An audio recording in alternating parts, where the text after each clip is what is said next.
안녕하십니까. 산업안전을 강의하는 최윤정입니다. 이번 시간은 산업안전 산업기사 필답형 파이널북 4장을 공부하도록 하겠습니다. 1번 문제입니다. 산업안전보건법상 건강진단의 종류를 4가지 적으시오 했습니다. 한 번 출제되었지만요, 별표 2개. 법규 내용이라서 암기하시는 게 좋겠습니다. 자, 일반 건강진단이 있고요. 특수건강진단이 있고요. 특수건강진단 업무에 배치 전에 하는 배치전 건강진단, 수시건강진단, 임시건강진단이 있습니다. 그죠? 일반, 특수, 배치전, 수시, 임시 기억하시고요. 자, 일반 건강진단의 실시 시기도 함께 기억하겠습니다. 나를 기준으로 생각해 보시기 바랍니다. 어디에 해당되는가? 사무직 종사 근로자인데요. 판매 업무에 종사하는 근로자 제외합니다. 사무직은 2년에 1회 이상 받게 되어 있습니다. 그 밖의 근로자죠. 현장직이 되겠다. 그죠? 1년에 1회 이상이다. 그죠? 그래서 사무직은 2년에 1회 이상, 판매 업무하고 현장직은 1년에 1회 이상이다. 기억하시면 되겠습니다.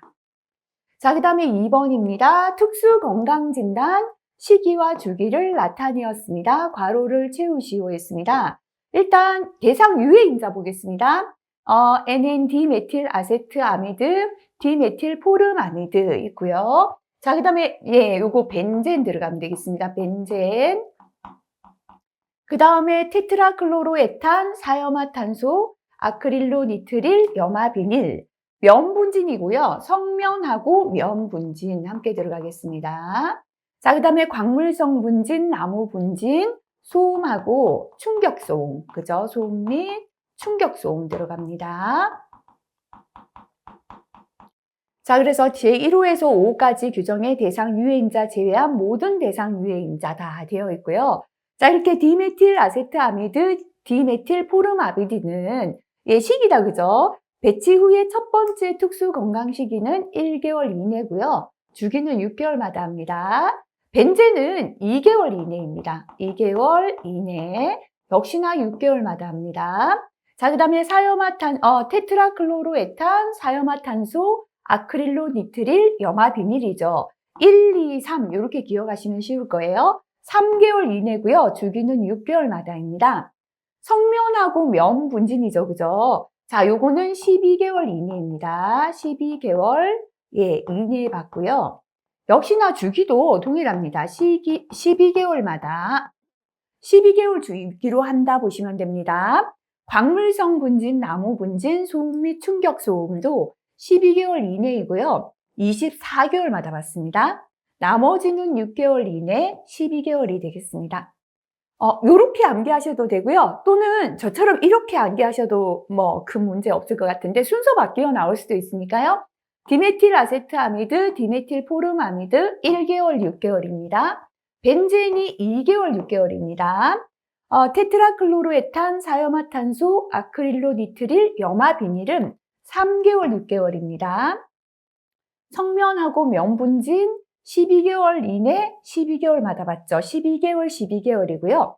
광물성 분진, 나무 분진, 소음 및 충격 소음은 12개월, 24개월이고 나머지 유해인자는 6개월, 12개월이 된다. 그죠? 자, 법규의 내용이니까요. 보고 지나가시면 좋겠습니다. 자, 그 다음 넘어가도록 하겠습니다. 3번 넘어갑니다. 공정안전보고서를 제출해야 하는 대상 사업을 4가지 적어보시오. 별표 3개짜리입니다. 그죠? 자, 일단 우리 공정안전보고서다라는 건요. 우리 공장에서 발생한 화재나 폭발이나 어황물질 누출 사고 같은 이러한 사고들이 우리 사업장 내 근로자에게만 피해를 미치는 게 아니라 인근 지역 사회에까지 영향을 미칠 때 이러한 사고를 중대산업사고라고 하죠. 중대산업사고를 예방하기 위하여 공정이 얼마나 안전한가 공정안전보고서를 고용노동부 장관에게 제출하는 게 되겠습니다. 자, 공정안전보고서 제출해야 되는 대상 사업인데요. 제가 지금 좀 전에 설명할 때 피해가 아주 큰 화재나 폭발, 그리고 유독물질, 화학물질의 누출 사고는 중독이나 질식을 유발할 수 있죠. 그래서 공정안전보고서는 굉장히 위험한 사고니까요. 화재 폭발이나 중독 질식을 일으키는 것이라 생각하시고요. 우리가 화재나 폭발을 일으키는 거 생각해 보면 폭발하는 화약이나 불꽃 제품 폭발합니다. 그죠? 원유, 석유 정제물, 화재나 폭발을 일으키죠. 그래서 화재나 폭발을 일으키는 원유, 석유 정제물, 화약 및 불꽃 제품에 해당되고요. 그리고 이게 누출되어서 중독이나 질식을 일으키는 건 농약이나 비료입니다. 비료 중에는 복합 비료하고 질소질 비료가 해당됩니다. 자, 이렇게 핵심 키워드 암기하시고 문장 넘어갈게요. 원유자, 그죠? 첫 번째 원유 정제 처리업입니다. 석유죠. 기타 석유 정제물은 재처리업이고요. 자, 그 다음에 폭발하는 화약 및 불꽃 제품 제조업 들어갑니다.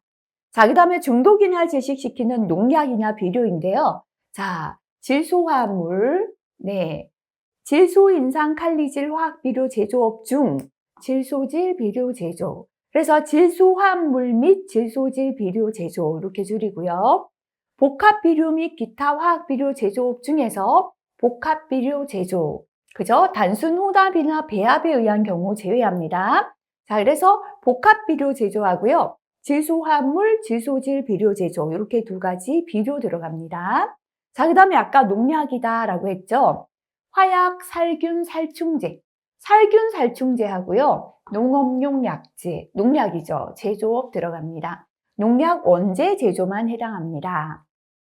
다시 한번 볼게요. 공정안전보고서를 제출해야 하는 대상 사업입니다. 첫 번째, 폭발하는 화약 및 불꽃 제품 제조업.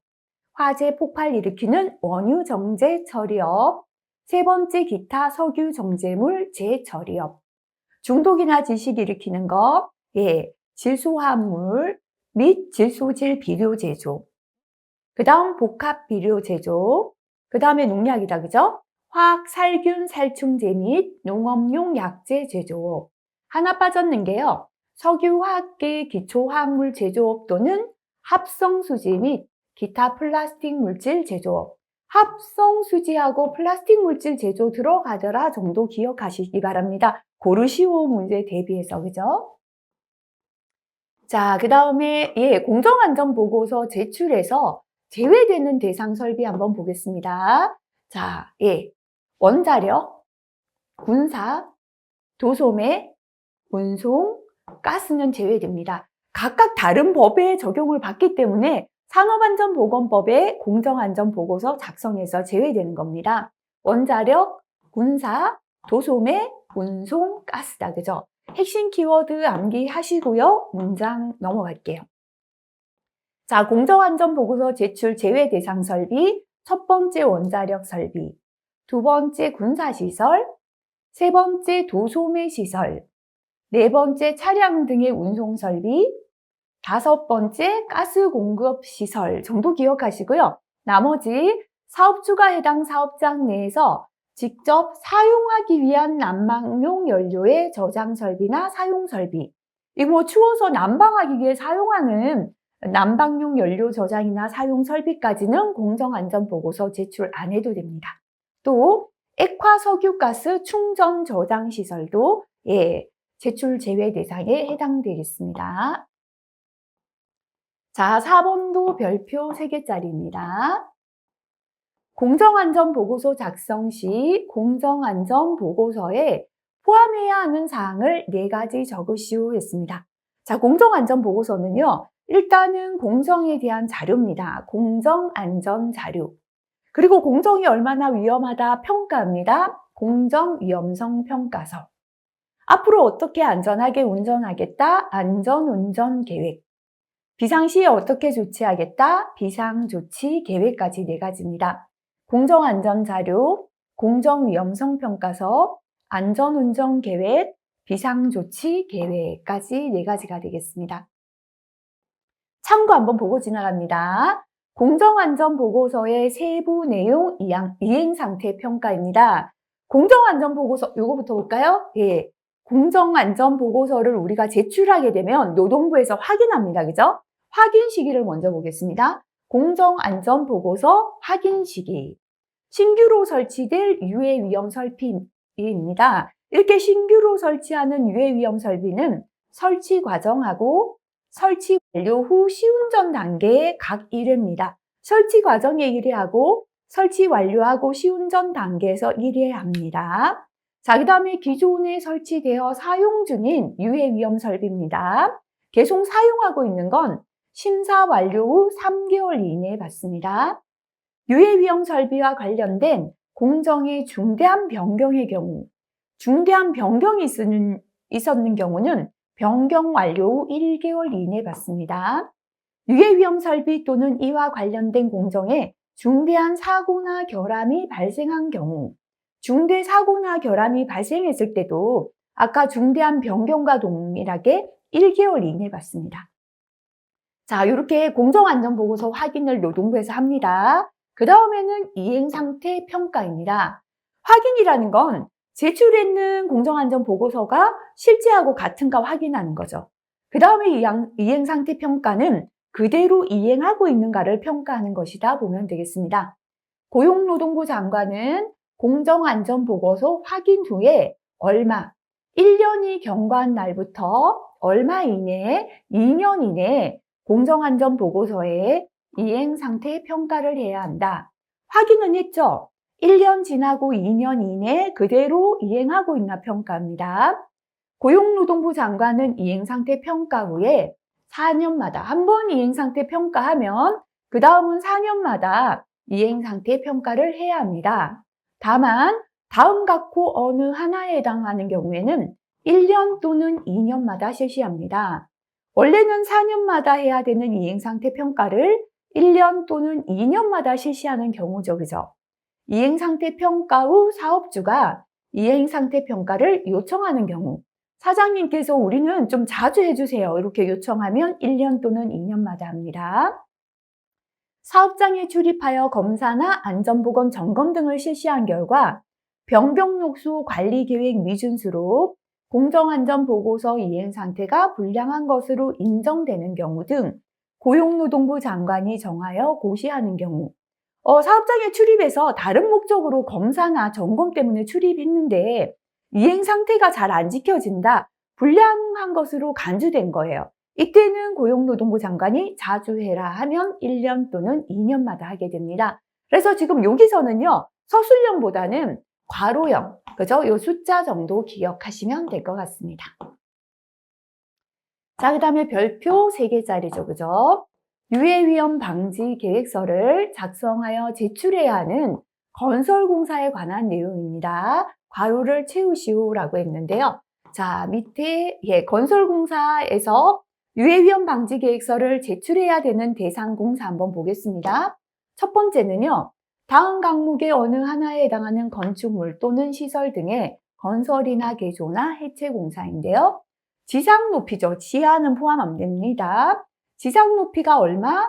31m 이상인 건축물의 건설, 개조, 해체 공사가 됩니다.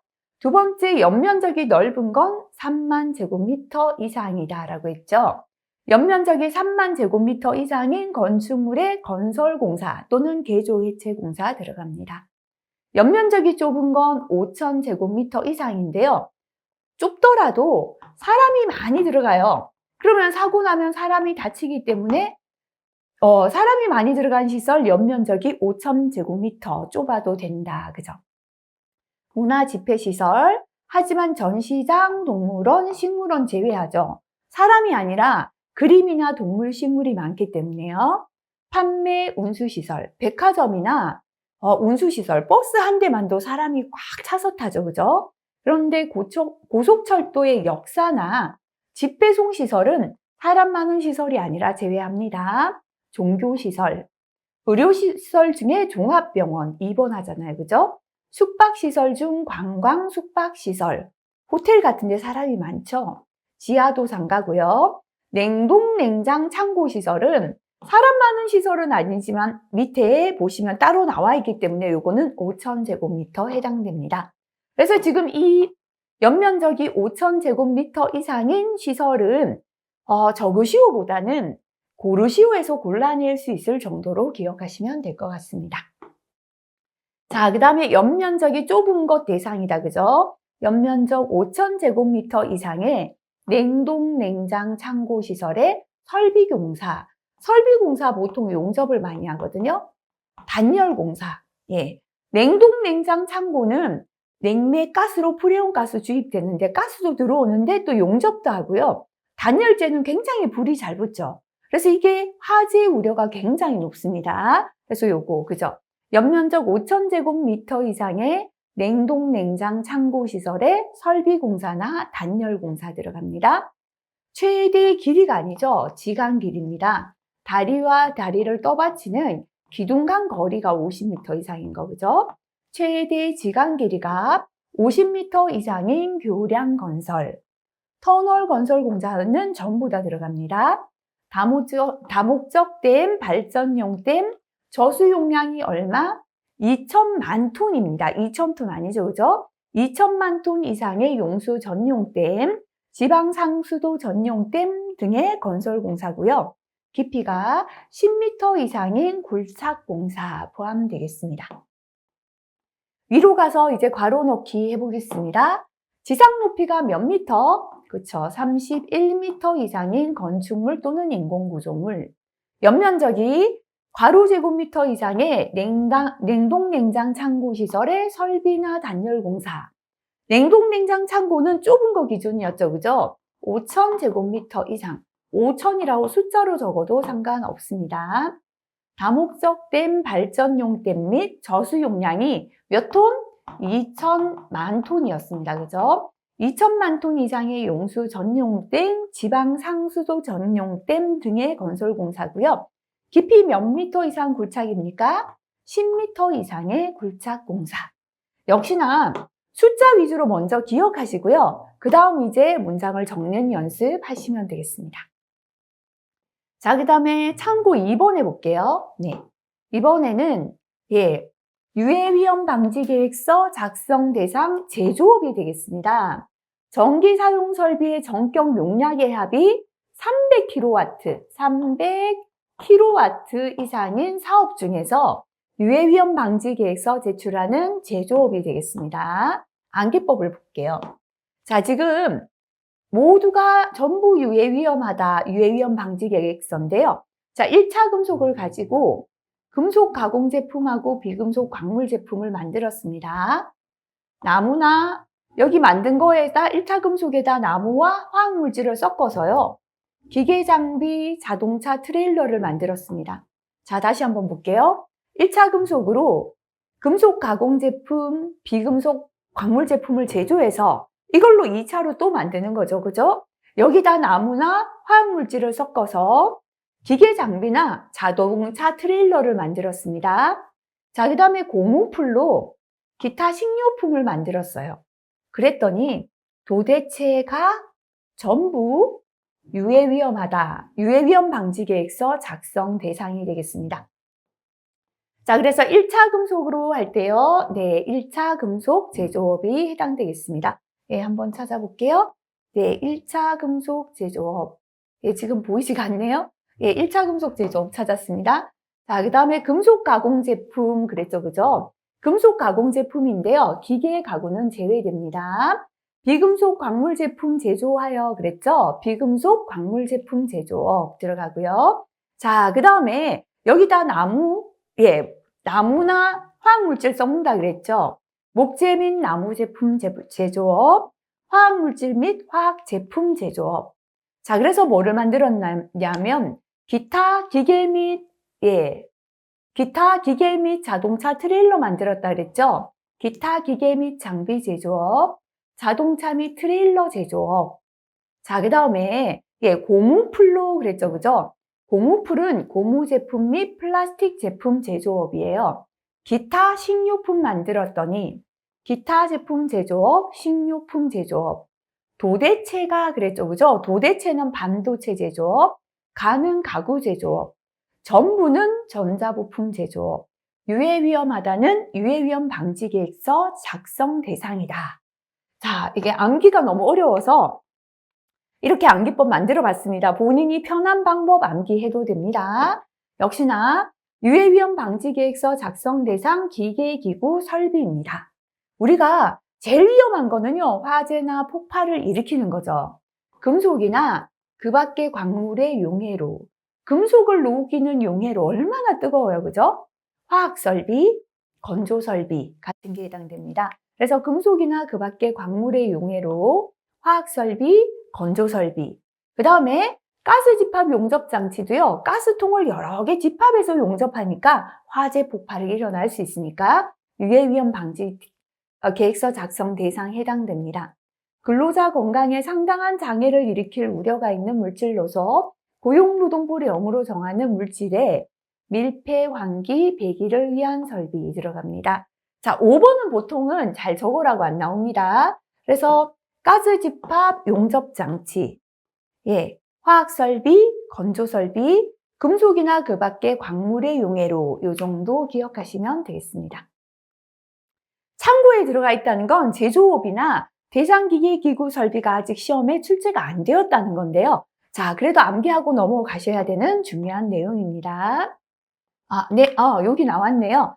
6번 보겠습니다. 산업안전보건법에 의하여 대통령령으로 정하는 기계기구 설비를 설치나 이전하거나 주요 구조 부분을 변경하려는 경우 유해위험 방지 계획서를 작성해서 고용노동부 장관에게 제출하고 심사받아야 합니다. 유해위험 방지 계획서 작성 대상 기계기구 설비의 종류를 5가지 적어라. 그죠? 금방 했었죠, 그죠? 기계기구 설비는 화재나 폭발을 일으키는 거다 그랬죠. 금속이나 그 밖의 광물의 용해로 화학설비, 건조설비, 가스 집합 용접 장치인데요. 5가지 적으면 다 적어야 되네요. 그죠? 근로자 건강에 상당한 장애를 일으킬 우려가 있는 물질로서 고용노동부 령으로 정하는, 이건 좀 생략하고요. 근로자 건강에 상당한 장애를 일으킬 우려가 있는 물질에 건강에 상당한 장애를 일으키는 물질을 밀폐하거나 환기하거나 배기하는 설비가 해당된다. 이렇게 5가지 기억하시기 바랍니다. 7번 넘어가겠습니다. 물질안전보건자료 MSDS죠. 작성 시 포함사항 6가지 중에 보기 내용을 제외한 나머지를 적어보라. 그죠? 자, 요걸 제외하고 적으라는 건 나머지 16가지 전체를 기억해야겠죠? 그래서 우리가 물질안전보건자료 작성 항목 또는 데이터 시트의 16가지 항목, 요거는 16가지라고 주어집니다. 한번 기억해 보도록 할게요. 첫 번째는요, 이 회사, 어느 회사에서 만든 어느 제품이다. 화학 제품과 회사에 관한 정보입니다. 두 번째는요, 어느 회사의 무슨 페인트다 했다, 그죠? 그러면 이 페인트 안에는 구성 성분의 명칭 및 함유량, 신노가 15% 들었다. 뭐 이렇게 구성 성분의 명칭 및 함유량 들어갑니다. 자, 그 다음에는요, 이 물질에 이렇게 회사하고 제품 명칭과 함유량 소개했다면 이 물질의 물리화학적 특성입니다. 자, 그러면 특성에 해당되는 거 한번 묶어볼게요. 안정성, 반응성, 특성이죠. 얼마나 안정적이고 반응한다. 독성도 특성이죠. 독성에 관한 정보. 그리고 환경에 미치는 영향. 환경에 이런 영향 준다는 것도 특성이죠. 그죠? 자, 그 다음에, 운송에 필요한 정보. 요것도 특성이라 할 수 있겠죠. 자, 요거는 특성까지는 안 넣어도 상관없겠습니다. 자, 이렇게 특성에 해당되는 거. 여기 또 빠졌네요. 유해 위험성. 그죠? 물리화학적 특성이고요. 특성에 해당되는 유해 위험성, 안정성, 반응성, 독성, 환경에 미치는 영향. 그죠? 자, 이러한 특성을 알려줬습니다. 이렇게 특성을 알려줬지만, 특성을 알려주고, 이렇게 취급하고 저장하라. 취급 및 저장법입니다. 그죠? 이런 특성을 갖고 있기 때문에 이렇게 취급하고 저장하라입니다. 취급 및 저장법에 해당되는 거 한번 또 묶어볼게요. 폐기시 주의사항, 취급하고 저장하는 거다. 그죠? 운송에 필요한 정보, 이렇게 운송해라. 취급 저장이죠. 자, 이렇게 취급하고 저장하라 알려줬지만 행여나 사고가 난다면 응급조치 요령, 이렇게 응급조치하라. 해당되는 거 묶어볼게요. 폭발 화재 시 대처 방법, 누출 사고 시 대처 방법, 노출 방지 및 개인 보호구, 다 응급조치와 관련되었다. 그죠? 자, 그 다음에는요, 이제 하나 남은 게 법적 규제 현황. 이물질은 법으로 얼마만큼밖에 못 쓰게 되어 있다. 요 규제 현황 들어갑니다. 자, 이렇게 16가지를 전부 다 한번 체크하셔야지만 적을 수 있겠죠. 그죠? 그래서 제외한 나머지 한번 적어 보시면 되겠습니다. 자, 그 다음에, 네. 2번 한번 볼게요. 물질안전보건자료 작성에서 제외되는 대상인데요. 출제될 때 다음 관련법은 제외하고 답을 작성하라라고 나왔습니다. 자, 그래서 너무 많은데요. 네. 이렇게 많죠, 그죠? 그런데 서술하시오 한다면 이것만 기억해도 됩니다. 5가지는 비료로 농사 지은 식품 폐기물, 그죠? 비료로 농사 지은 식품 폐기물입니다. 비료할 때 비료, 농사할 때 농약, 사료, 식품은 식품 및 식품 첨가물이고 폐기물 해당됩니다. 자, 그런데 이렇게 적으시오가 더 쉽고요. 고르시오 더 어렵다 그랬죠? 고르시오를 대비해서는 전체 암기법 한번 체크하고 넘어가시면 좋겠습니다. 자, 8번 넘어갑니다. 별표 2개, 그죠? 이번에는요, 물질안전보건자료에 적어야 하는 사항. 요거는 반드시 시험에 적어야 하는 사항이라고 나옵니다. 아까는 데이터 시트에 16가지 항목이라고 나옵니다. 16가지 항목은 전체 내용이에요. 근데 이 전체 내용을 작업장에 다 적어둔다면 볼 수 없죠. 그래서 이거는 데이터 시트 안에 들어가는 전체 내용이고요. 적어야 하는 사항은 근로자들이 늘 작업하면서 볼 수 있게 16가지 중에서 작업장 물질안전보건 자료에 적는 내용이다. 이렇게 구분하도록 하겠습니다. 자, 첫 번째 이 제품은 어떤 제품이다? 제품명 들어갑니다. 물질안전보건자료 대상 물질을 구성하는 화학물질 중 유해인자 분류 기준에 해당하는 이 앞부분 다 생략합니다. 화학물질의 명칭 및 함유량. 제품명은 무슨 페인트인데 명칭 및 함유량, 신노가 10% 들었다. 요거다, 그죠? 자, 그 다음에는요, 물리화학적 특성 들어갑니다. 이 물질은 이런 특성 가지고 있다. 그죠? 물리화학적 특성, 독성, 폭발화재 시 대처법, 응급조치 요령까지 여기 들어가 있고요. 자, 이런 특성을 갖고 있기 때문에, 그 다음에는, 특성 알려주고요. 요겁니다. 유해 위험성이죠. 이 물질은 건강 및 환경에 이렇게 유해 위험하다. 건강 및 환경에 대한 유해 위험성, 유해성, 물리적 위험성. 이렇게 유해성, 위험성 알려줍니다. 이런 특성과 이런 유해 위험성 가지고 있기 때문에 이렇게 취급하라. 안전보건상 취급 주의사항입니다. 자, 특성 중에 하나를 따로 외우자면 이렇게 취급했지만 사고 난다면 이렇게 하라. 응급조치 요령까지. 그죠? 그래서 물질안전보건자료에 적어야 하는 사항을 적으시오 한다면 제품명, 명칭 및 함유량, 물리화학적 특성, 그 다음에 취급주의사항, 물리화학적 특성, 건강 및 환경에 대한 유해성, 물리적 위험성, 안전보건상 취급주의사항, 그 다음 응급조치 요령 정도까지 기억하시면 되겠습니다. 자, 그래서 참고해서 볼게요. 작업 공정별 관리 요령에 포함해야 할 사항이 있습니다. 물질안전보건자료 작업 공정별 관리 요령에 포함한 사항, 물질안전보건자료의 교육 내용. 그래서 지금 다 내용이 비슷합니다. 각각 정확히 기억할 수 있으면 기억하시고요. 물질안전보건자료에 적어야 하는 사항, 관리 요령에 포함해야 하는 사항, 변경사항 중 교육해야 하는 내용, 요 3가지의 공통 내용입니다. 제품명 또는 명칭이고요. 2번째 명칭 및 함유량, 3번째 물리적 위험성 건강 유해성, 4번째 취급주의사항, 5번째 응급조치 요령 사고시 대처법. 처음에 제품은 이 제품이다. 제품명. 이 제품에는 뭐가 몇 프로 들었다? 명칭 및 함유량. 이 제품은 이렇게 위험하고 유해하다. 물리적 위험성, 건강 유해성. 이렇게 유해 위험하니까 이렇게 취급하라. 취급주의사항. 행여나 사고 난다면 이렇게 조치하라. 응급조치 요령, 사고시 대처법이다. 이렇게 통일하겠습니다. 다 암기하시고요. 여력이 되시면 각각의 특징별로 정확하게 기억하시면 더 좋습니다. 네. 자, 9번이네요. 물질안전 보건 자료에 관한 교육을 실시할 때 교육 내용 4가지 적어라. 금방 우리가 공통 내용 그랬다, 그죠? 첫 번째 명칭 또는 제품명입니다. 두 번째는요, 이 명칭 및 함유량이 있었는데, 요 교육 내용에는 함유량까지는 들어갈 필요 없다, 그죠? 교육하는데 뭐가 몇 프로 들었다, 이건 필요 없습니다. 그래서 함유량 빠졌습니다. 그 다음에는요, 물리적 위험성, 건강 유해성. 이렇게 위험하니까 이렇게 취급하라. 취급상의 주의사항. 해여나 사고 난다면 이렇게 하라. 응급조치 요령 및 사고 시 대처 방법. 이러한 보호구 착용하라. 적절한 보호구까지 거의 공통이죠. 그 다음에 교육에 포함되는 건 물질안전 보건 자료나 경고 표지를 작업자들이 이해해야 하기 때문에 물질안전 보건 자료와 경고 표지 이해하는 방법이 교육 내용에 포함되겠습니다. 서술하시오는 공통 내용 위주로 기억하시기 바랍니다.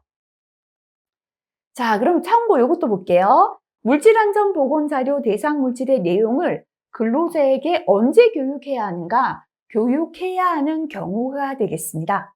첫 번째, 물질안전 자료 대상 물질을 제조, 사용, 운반, 저장하는 작업에 근로자를 배치하게 된 경우, 대상 물질을 제조나 사용이나 운반이나 저장하는 작업에 근로자 배치했을 때 교육해야 합니다. 새로운 물질안전보건자료 대상 물질이 도입된 경우, 새로 들어온 물질에 대한 위험성 교육해야겠죠, 그죠? 유해 위험성 정보가 변경된 경우, 어제까지는 인화성이었는데요, 오늘부터 폭발성도 있다고 나왔다, 그죠? 요거 교육해야 합니다. 그래서 이렇게 3가지는 물질안전보건자료 대상 물질의 보건자료를 근로자에게 교육해야 하는 경우다 기억하시면 되겠습니다. 자, 그 다음 10번 넘어가겠습니다. 작업 시작 전 점검인데요. 작업 시작 전 점검은 뒤에 넘어가도 또 나오는데 별표 3개라 중복해서 공부하면서 암기하겠습니다. 작업형에도 또 나와요. 그래서 필답형에서 이 정도는 완벽하게 암기되어 있어야겠습니다. 자, 지게차를 사용하여 작업할 때의 작업 시작 전 점검입니다. 지게차 1개 그려놓고 시작하자 그랬죠, 그죠? 자, 첫 번째 일할 수 있나 보고 안전한가 보는데요.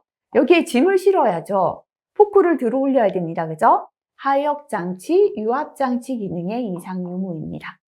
자, 짐을 들어 올려진다면 이제 시동 걸고 속도나 방향 조종해야 됩니다. 제동장치, 조종장치 기능의 이상 유무. 이제 달려가면 된다, 그죠? 바퀴에 펑크가 없어야겠습니다. 바퀴의 이상 유무. 이제 일을 할 수 있는데요. 일하면서 안전하기 위해선 앞에 전조등, 후진할 때 후미등, 방향지시기, 경보장치. 경보장치는 빵빵하는 경운기하고요. 경보등을 포함했는 겁니다. 그죠? 전조등, 후미등, 방향지시기, 경보장치 기능의 이상 유무까지 4가지였습니다. 자, 화물 자동차의 작업 시작 전 점검은요. 우리 지게차를 기준으로 차량계 하역 운반기계 대표적인 지게차 기준 생각한다 그랬죠, 그죠?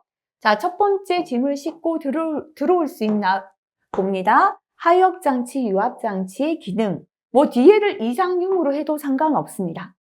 운전석에서 시동 걸고 속도 방향 조종해야 합니다. 제동장치, 조종장치 기능. 바퀴에 펑크가 없어야 달려가겠죠? 바퀴의 이상 유무까지 3가지가 되겠습니다.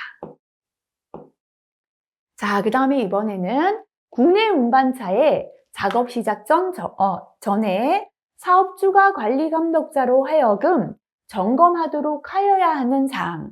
자, 사업주가 관리 감독자 또는 안전관리자에게 점검하도록 한다. 작업 전에 점검하는 건 작업 시작 전 점검밖에 없습니다. 자, 4가지를 적으시겠습니다. 그죠?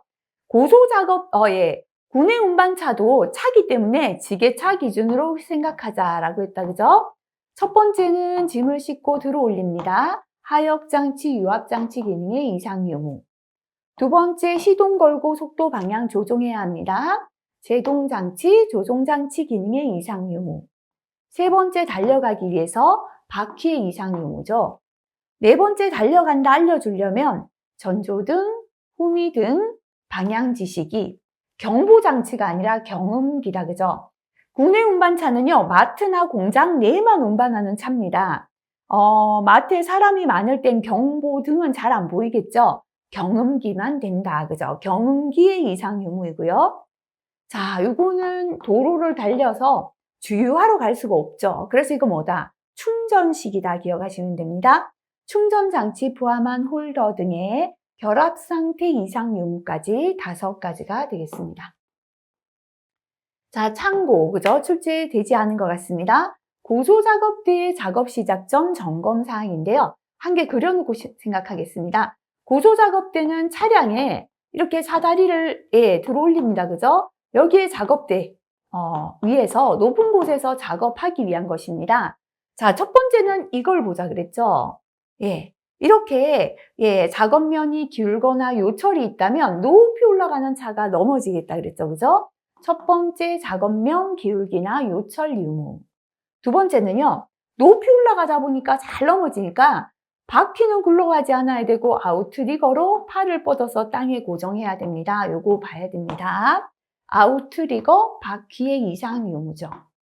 자, 그 다음에 세 번째입니다. 이제 사다리를 펴서 올라가다가 장애물이 있다면 비상정지 딱 해야겠죠. 그죠? 근데 다 올라가서 작업할 때는요, 이게 비상 하강되어서 안 되죠. 갑자기 떨어지면 안 되겠죠. 그래서 요 사다리 부분입니다. 비상정지 장치 및 비상 하강 방지 장치 기능의 이상 유무.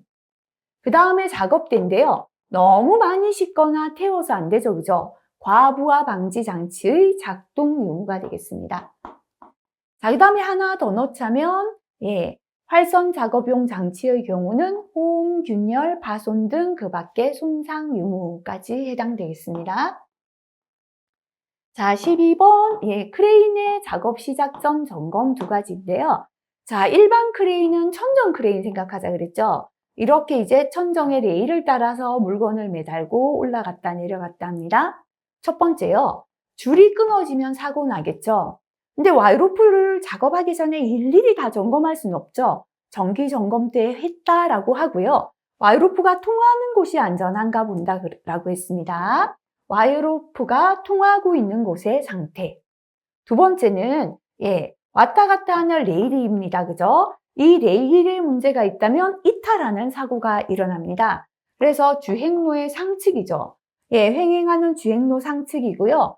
트롤리가 횡행하는 레일의 상태가 되겠습니다. 세 번째는 스탑 기능이죠. 사고 나기 직전에 멈추어야 사고를 막을 수 있습니다. 와이로프를 감아 올리다 멈추는 공가방지 장치고요. 기계를 멈추게 하는 브레이크 클러치 및 운전장치 기능, 이렇게 3가지, 그죠? 와이로프가 통하고 있는 곳의 상태, 주행로의 상측 및 횡행하는 레일의 상태, 공가방지 장치 및 브레이크 클러치 및 운전장치 기능까지 3가지 되겠습니다.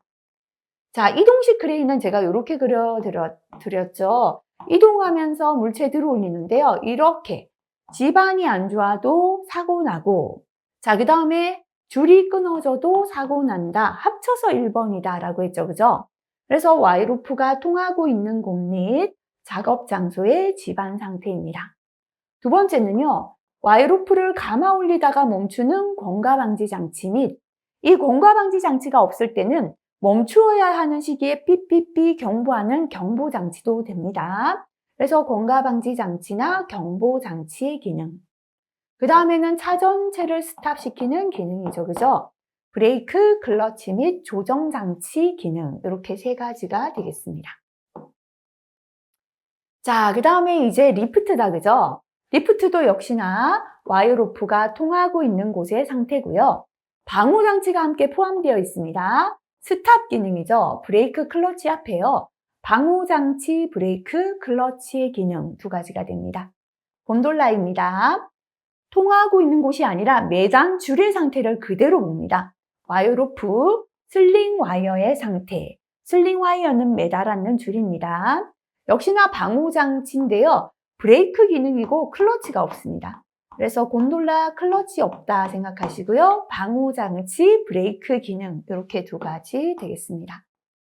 13번입니다. 공기압축기의 작업 시작 전 점검인데요. 우리가 공기압축기는 이렇게 V벨트가 빠르게 회전하면서 회전을 하면서 공기를 딱 모아서 요 압력 용기죠. 공기의 압력을 저장하고 있습니다. 그죠? 그러다 보니 주된 사고는요. 압력이 높으면 폭발합니다. 그리고 특징은 V벨트가 빠르게 회전하고 있는 기계다. 이게 특징이다라고 했습니다. 그죠? 자, 그래서 폭발하는 거 먼저 생각할게요. 폭발하는 모든 용기는 외관을 보라. 그죠? 외관에 이렇게 균열이 있는 상태에서 압력을 저장하면 이게 폭발할 수 있겠습니다. 그래서 압력 용기 외관 상태. 자, 압력이 너무 많이 쌓였다. 그죠? 외부로 압력을 방출하면서 폭발을 막아주는 압력 방출 장치 기능. 두 번째 이제 안전 밸브죠. 공기 압축기 안전 밸브인데요. 이 V벨트가 회전하다가 어느 정도의 압력이 생기면 더 이상 회전하지 않아요. 언로드 시킵니다. 그래서 더 이상 공기가 생기지 않도록 하는 언로드 밸브의 기능. 이렇게 세 가지는 폭발하기 때문에 가지는 특징이다 기억하시고요. 자, 회전한다. 그죠? 그래서 윤활유가 중요합니다. 윤활유 상태. 회전부는 덮개를 덮어야 끼임 사고를 방지할 수 있죠. 회전부, 덮개나 울. 요 두 가지는 회전하는 특징이다 기억하시고요. 자, 그 다음에 응축수를 빼는 드레인 밸브가 있죠. 요 드레인 밸브가 조작되고 배수, 물이 빠져야 됩니다. 추가로 드레인 밸브 조작 및 배수까지 하면 6가지 되겠습니다. 창고에 있는 컨베이어 작업 시작 전 점검 볼게요. 컨베이어는 일할 수 있나 안전한가를 보는데요. 일단 롤러 컨베이어 위에 이렇게 화물을 올려놓으면 이 원동기가 돌아가면서 회전하는 풀리를 회전시키면 뱅글뱅글 돌면서 일을 하겠죠. 그죠? 그래서 첫 번째는 원동기 풀리 기능의 이상 유무. 자, 이제 일할 수 있다면 그 다음에 안전하게 일할 수 있나 봅니다. 자, 이 회전하는 컨베이어에 신체가 협착, 끼었을 때는 비상정지해야 합니다. 비상정지 장치의 기능. 그 다음에 위에 올려놨는 화물이 밖으로 이탈하지도 않아야 되고요. 벨트 등도 이탈되지 않아야 됩니다. 이탈 등 방지 장치의 기능. 그 다음 요 회전부는요. 회전하는 바퀴는 전부 다 덮개로 덮어서 끼임 사고가 일어나지 않게 덮개 덮어줘야 됩니다. 그죠? 원동기 회전축 기어 풀리, 회전부입니다. 그죠? 원동기 등의 덮개나 울의 이상 유무까지가 되겠습니다. 자, 그 다음에 이번에는 산업용 로봇의 작업 시작 전 점검이 되겠습니다. 산업용 로봇도요, 일할 수 있나 보고 안전한가 보자 라고 했는데, 로봇이 일을 하려면 로봇이 팔을 움직여야 일을 하겠죠. 그죠? 매니플레이터 작동의 이상 유무. 매니플레이터는 로봇의 팔이 되겠습니다. 이제 로봇이 팔을 움직이니까 일할 수 있다. 그죠? 안전하기 위해서는요, 움직이는 제동장치, 비상시에 정지해야지 사고를 막겠죠. 제동장치 및 비상정지장치의 기능이고요. 이 금속으로 된 로봇은 전부 다 전기로 움직입니다. 고압의 전기. 그래서 전선의 피복만 손상되어도 로봇이 금속이니까 전기 덩어리 되어서 감전될 수 있습니다. 그래서 외부 전선의 피복이나 외장의 손상 유무까지 3가지 되겠습니다. 자, 프레스의 작업 시작 전 점검 보겠습니다. 프레스는요, 일단은 사고 나기 직전에 멈추자 그랬죠. 그래서 1번은 스탑 기능을 다 모아보자라고 했습니다. 일행정 일정지, 급정지, 비상정지 장치의 기능. 두 번째는요, 프레스 전체를 스탑시키는 클러치 브레이크 기능. 이렇게 2가지 스탑 기능이 되겠습니다. 자, 그 다음에 이제 사고를 막아주는 방호장치를 확인하자 그랬죠. 당해 방호장치의 기능, 슬라이드나 칼날에 의한 위험방지기구의 기능. 슬라이드나 칼날은 위험 부분인데요. 위험방지기구, 방호장치 같은 기능이죠. 그죠? 이렇게 2가지는 방호장치입니다. 그 다음에 위험 부위가 안전한가 보겠습니다. 프레스는요, 금형이 위험한데 볼트로 고정되어 있어야 합니다. 프레스의 금형 및 고정 볼트 상태. 전단기는 칼날이 위험한데요. 테이블하고 평행해야 합니다. 전단기의 칼날 및 테이블 상태. 이렇게 2가지는 위험한 부분을 확인하는 것이다. 이 정도면 충분하겠죠? 하나 더 추가하자면 크랭크축, 플라이휠, 슬라이드, 연결복 및 연결봉, 연결나사의 볼트 풀림 유무까지 포함해도 되겠습니다. 자, 나머지 이제 작업 시작 전 점검, 용접, 용단 작업할 때 화재 위험 작업할 때다, 그죠? 용접, 용단 작업에서 용접, 용단 작업 등의 화재 위험 작업할 때의 작업 시작 전 점검인데요. 일단 순서를 보면 작업 준비하고 절차를 수립합니다. 불꽃 비산 방지, 불꽃이 튀지 않도록 비산 방지합니다. 그리고 환기해야 됩니다. 소화기구 비치해야 되고요. 화재 예방이나 피난 교육을 해야 된다. 그죠? 그래서 첫 번째는 작업 준비하고 절차를 수립합니다. 작업 준비 및 작업 절차 수립 여부. 그 다음에 불꽃이나 불티를 비산 방지해야 됩니다. 용접 불티 비산 방지 덮개나 용접 방화포 등 요건 좀 생략해도 되겠습니다. 불꽃이나 불티 등의 비산을 방지하기 위한 조치합니다. 그 다음에 이제 용접하려면 인화성 액체 증기나 가스가 남아있지 않도록 환기해야 합니다. 환기 조치 여부. 그 다음은 이제 근로자에게 화재 예방이나 피난 등에 대한 교육해야 합니다. 작업 근로자에 대한 화재 예방 및 피난 교육 등 비상조치 여부. 하나 더 넣자면 화기 작업에 따른 인근 가연성 물질에 대한 방호 조치 및 소화기구 비치 여부. 인근에 있는 가연성 물질에 대한 방호 조치. 인근에 기름이나 가스가 있다면 방호 조치하고요. 소화기구 비치 여부에 대하여 점검해야 된다라는 내용입니다. 자, 그 다음에 이제 나머지는 크게 자주는 안 나오는 내용이지만 스스로 꼭 한번 확인하고 넘어가 주시기 바랍니다. 15번 넘어가겠습니다. 네. 밀폐 공간 작업 시 관리 감독자의 유해 위험 방지 업무 4가지를 적어라 있습니다. 관리 감독자 해도 되고요. 작업 지휘자도 되는데 공통 역할 한번 생각해 볼게요. 우리 관리 감독자나 작업 지휘자는 일단은 안전한 작업을 결정해서 그 작업이 안전하게 되도록 지휘합니다. 그래서 1번에 보니까 산소가 결핍된 공기나 유해가스에 노출되지 않도록 작업 시작 전에 해당 근로자의 작업을 지휘한다. 그죠? 작업을 지휘하는 일인데요. 작업 시작 전에 해당 근로자 작업을 지휘한다. 어떻게 되도록? 산소 결핍된 공기나 유해가스에 노출되지 않도록 작업을 지휘한다. 이렇게 줄이면 좋겠습니다. 두 번째, 그 다음에 이제 이렇게 안전작업 방법을 결정해서 작업을 그대로 지휘한다면 관리 감독자나 작업 지휘자는 작업에 사용하는 기계, 기구나 장비를 점검해서 불량품을 미리 제거해야 됩니다. 근데 지금은요, 측정 장비 중요하죠. 환기 장치 중요하고요. 송기 마스크, 그죠? 산소나 가스 농도 측정하는 측정 장비, 환기 장치, 송기 마스크를 작업 시작 전에 점검합니다.